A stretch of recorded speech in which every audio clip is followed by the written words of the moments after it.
Ladies and gentlemen, boys and girls whose parents don't give a shit about what they watch, and most importantly, the hardcore Berserk manga fans, the time has finally come.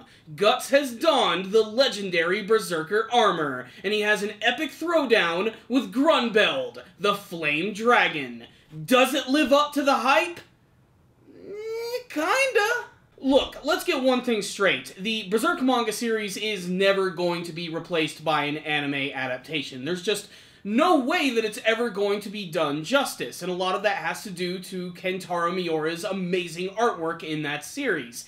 Everything is captured perfectly. The emotions, the movement, the action. And a lot of that was translated pretty decently in this week's episode of Berserk, which is arguably the most hyped episode of the entire series. It's the one that I've been waiting to see the entire time, and while this week's episode had some moments which were downright metal, visceral, and some of the most gory badass shit that I've ever seen, I feel slightly disappointed while watching it, and a lot of that has to do with the fact that this episode right here doesn't really add that much more to the manga version. It's essentially just a colored version with some words, and there are a few moments where the movements of Guts inside of the Berserker armor are a little different than the way that I actually portrayed them in my mind. It doesn't necessarily make it bad, it just makes it different. This is essentially a good companion piece to the Berserk manga series, so if you're a fan of that, I do highly recommend checking out this episode, but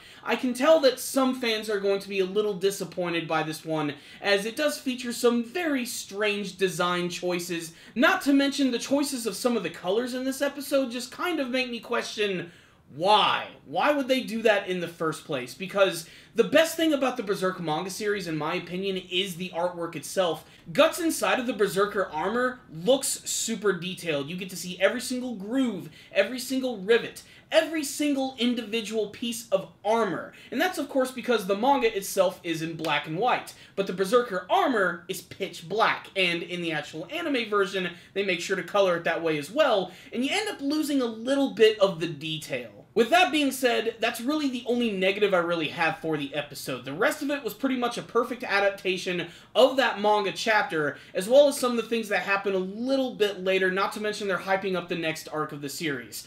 Plus, we got to see Guts fighting against a giant freaking fire-breathing dragon. That alone is worth the price of admission. So the overall story in this week's episode is very simple. Guts has donned the Berserker armor, which not only makes him incredibly powerful, but draws upon his inner hatred. Not only that, but it basically turns him into this unconscious, raging monster, which feels no pain. Every single time his body is destroyed or hurt or his limbs get broken, the Berserker armor actually fixes it by using all of these, like, weird pointy spikes and needles, which actually go in place of where his bones are, just to straighten them out. There's a lot of scenes in this episode which I think look really damn awesome, especially after this one move where Grunbeld actually sends him flying, and then he comes back and all of his arms and legs are completely mangled, when suddenly they start to spin around and snap back in place. That and all of the scenes where he's just standing and breathing heavily, and you get to see all of this blood just sort of slowly gushing from all the different various parts of the armor, falling onto the grass below him as he breathes heavily and sounds like a growling wolf.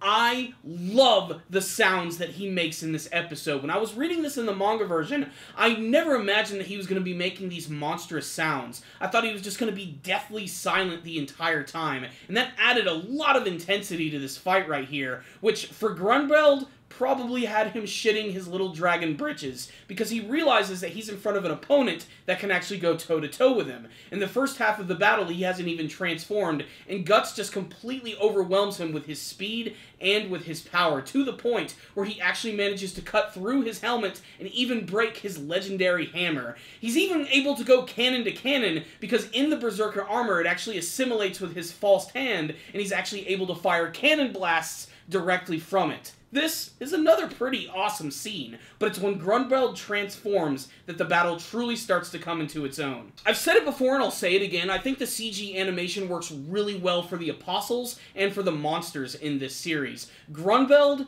definitely looks great in this episode, although I will admit that I always imagined his color as being a very deep dark red or an orange color. I never imagined it being this, like, purple, pink, magenta styled color, but still, it does a great job of making him seem so otherworldly and incredibly imposing and powerful. That and the overall design of him is really great. He's not like a traditional dragon. He's covered in all of these like giant craggy rocks which glow this pink dark color. Not to mention, I like that you can still sort of see his face on the forehead, even though his entire head has transformed into the giant maw of a killer dragon. Even in this form, Guts is still managing to hold his own, but he continues to lose himself to the power of the Berserker Armor, and thanks to Shirke, who decides to dive into his inner mind and seeing all of his memories, manages to draw him out. And there's a really nice visual for this, where when he loses control over the Berserker Armor, the actual eyes on the helm are completely blood red, but when he finally has a little bit of partial control, you can actually see his eyes through the helmet.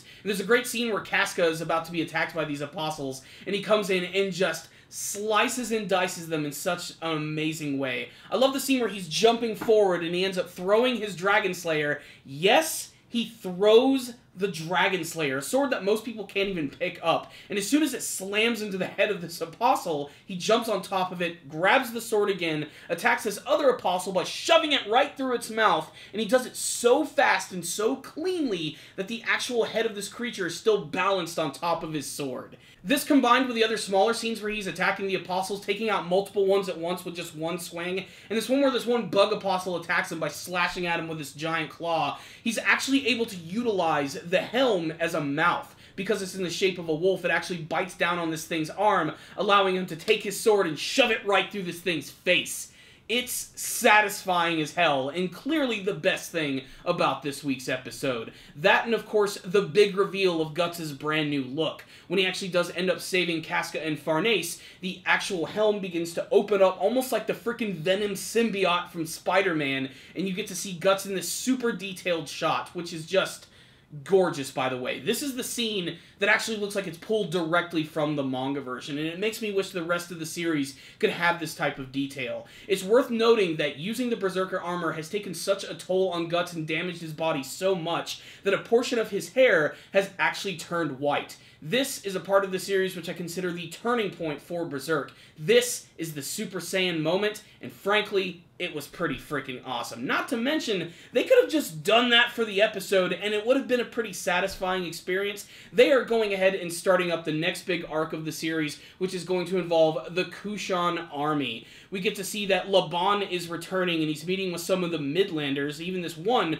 who's going to seem very familiar to people who read the original Berserk manga series and even watched the original anime, as they're trying to work with them and try to figure out what they're going to do against the Kushans, while also worrying about the fact that Griffith is back and is probably going to do a lot of crazy shit. Well, Griffith returns, and honestly, it's really good timing as this entire group of soldiers is about to be devoured by these giant magical creatures which are created by the Kushans. One of them is a giant alligator man, and the other one is this, like, giant elephant guy. And that's when the brand new Band of the Hawk comes in and just makes fools out of all of these guys, especially Locust, who manages to take down this elephant soldier with one attack from his lance. Again, this is a really cool scene, but I just feel that the manga version did it a little bit better, especially with the detail. Here you can barely see what happens, while in the manga version, you can actually like see the lance going through the eyeball socket of this giant elephant monster. I don't want to keep comparing it to the manga version, but I just can't help it.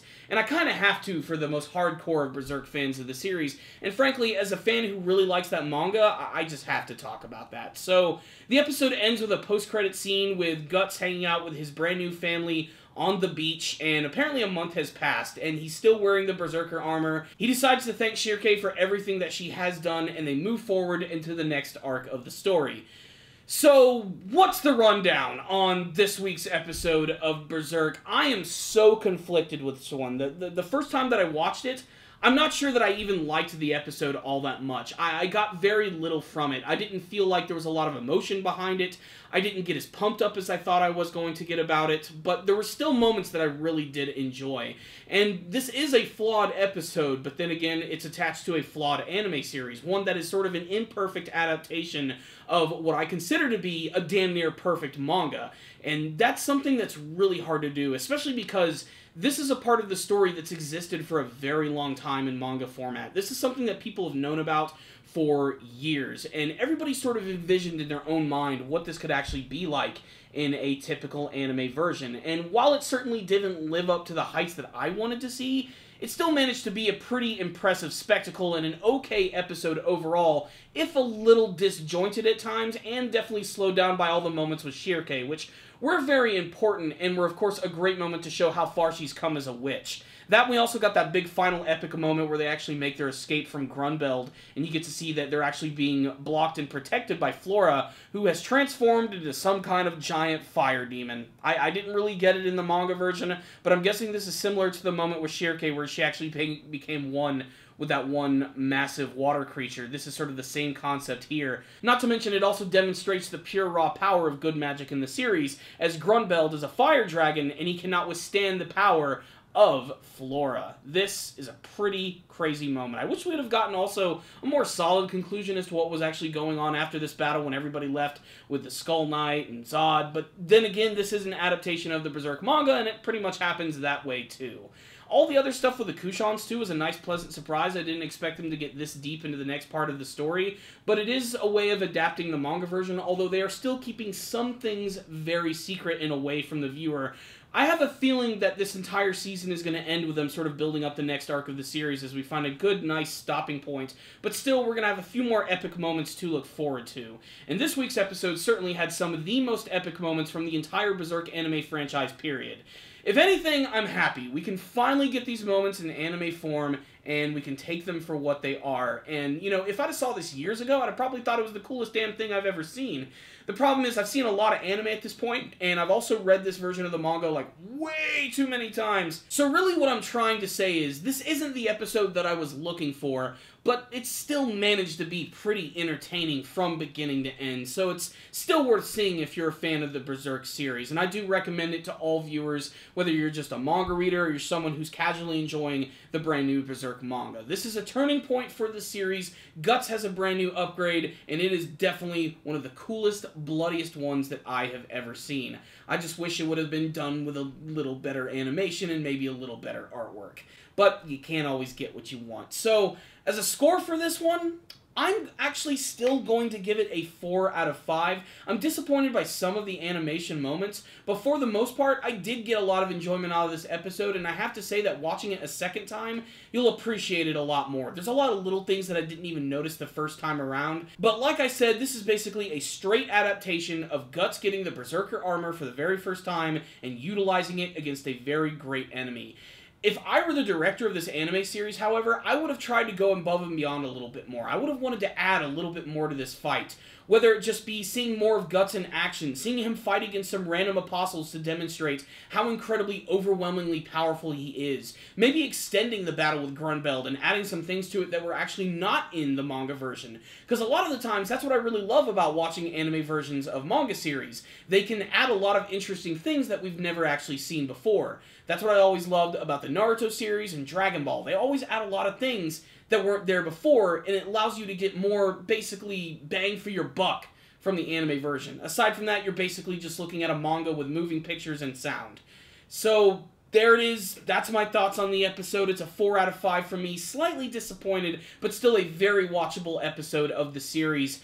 I want to hear from you guys, though. This is why I'm most excited about reviewing this episode. I really want to get all of your different opinions about what you guys thought about this week's episode, which is arguably the most hyped episode of Berserk, period. Were you guys satisfied by the action in this episode? Were you disappointed by some of the animation choices? Did you have a favorite scene from this episode, a favorite moment, or even just a favorite image? What do you hope to see from the rest of the second season of Berserker, and are you hoping to see a third season and beyond? Are you going to continue reading the manga version? I highly recommend it. Make sure to tell me all of your thoughts in the comments section below. Thank you guys so much for watching this review and watching me ramble for way too damn long, but I just had to talk about it a little bit. So make sure to subscribe to the channel for all things Berserk anime related, as well as a ton of other anime reviews. As I said, make sure to leave me a comment telling me what you thought about the episode in the comment section below. And, of course, if you like this video, please give it a thumbs up. If you didn't like it, give it a thumbs down. I'll see you guys next time. And, as always, stay damn, baby.